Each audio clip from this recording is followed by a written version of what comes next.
coming out of your skin. You got tears making tracks. I got tears that are scared of the facts, running down corridors through automatic doors. Got to get to you, got to see this through. I see hope is here in a plastic box. I've seen Christmas lights reflecting your eyes. I just figured you come to hospital, you have a baby and you go home, no big deal. But this time around, Charlie had problems with his breathing and one of his little lungs collapsed. And so they had to ventilate him. Noah came along by emergency caesarean. He was then taken up to intensive care. Well, I got to see him wrapped in bubble wrap in an incubator, but he needed support from CPAP, so he had a mask over his face for 4 weeks. He was born with quite a severe infection. For the first 48 hours, it was really touch and go. He's got narrowing of his airway, which is why he has to have a tracheostomy at present. He's been oxygen dependent since birth. He's had to be fed by central lines because he couldn't digest and absorb any nutrients from food. Running down corridors through automatic doors. Got to get to you, got to see this through. First night of your life, curled up on your own, looking at you now, you would never know. Developmental care is really an approach that is it's a more humane way to look after babies. It's very personal and it's very sensitive, and the evidence that we have is that the babies that have this kind of care leave hospital earlier, they do better, and they're launched out in the world with much better developmental potential.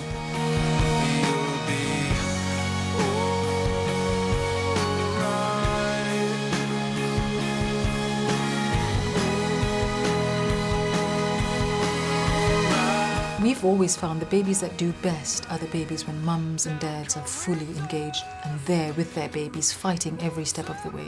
And Caden only weighed £2.8, and at first I was a bit nervous to change his nappy because it was so tiny, and you kind of got the hang of it once they showed you. The whole way that the care is handed over to us as parents really early, so the fact that we can change her nappy and interact with her,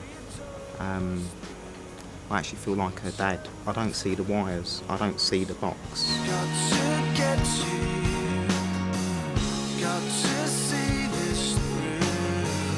I see hope is here in a plastic box.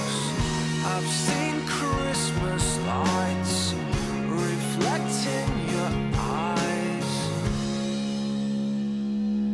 The NHS, like every, governmental institution, operates under quite a strict financial regime. So in many ways, without the foundation, I couldn't keep up to date. I couldn't provide the best technology to obtain the best results for babies. And I think we have good results because we have access to the best technology, which we wouldn't have without the foundation. I think we have a responsibility to really try to give babies the best possible opportunity, and by giving money to the Winnicott Foundation, that is one way you can ensure that we do. You got wires coming out of your skin. There's drop blood on your wrist. You'll drop blood on my fingertip. We were very fortunate to have got the beds in the first place at the Winnicott because they're a rarity. Often they have to turn babies away, which is a bit concerning because luckily for me there was a bed ready. That would just be horrifying if you couldn't actually have the child go in there when they needed to. That had never occurred to me, that you'd be downstairs going through the shock and fear of premature birth and that you'd then be told that you were going to have to be moved. At St Mary's alone, we turn away or we send out approximately 50 women who are in labour per year.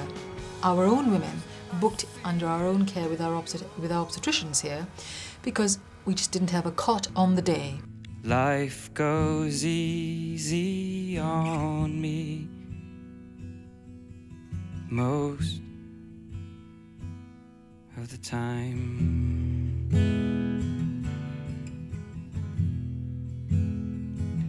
And so it is. The shorter It costs us £3.5 million to run our service every year, and that's just with our current capacity. But we only get £1.5 million from central funding. So we have this huge gap already in funding. NHS trusts can only support us some way towards filling that gap, but the majority of that gap has to be filled in from other sources. And the sources we rely on are the Winnicott Foundation. can't take my eyes off of you. I can't take my eyes off of you. I can't take my eyes off of you. I can't take my eyes off of you. I can't take my eyes off of you. I can't take my eyes.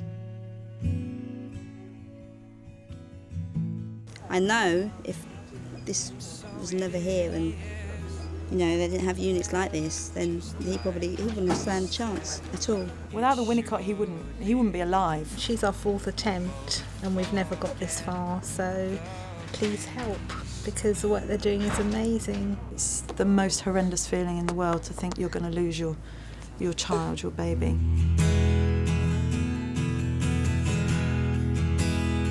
And so it is. The colder water, the blower's daughter, the pupil in dead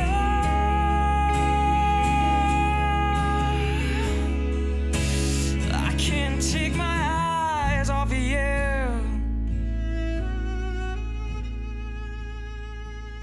I can't take my eyes off of you. I'm 40 tomorrow and I wouldn't be a mum if it wasn't for a place like this.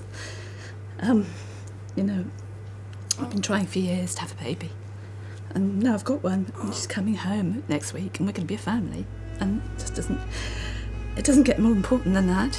I can't take my eyes off of you.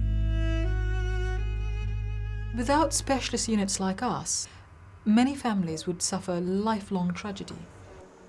They would go home without their babies.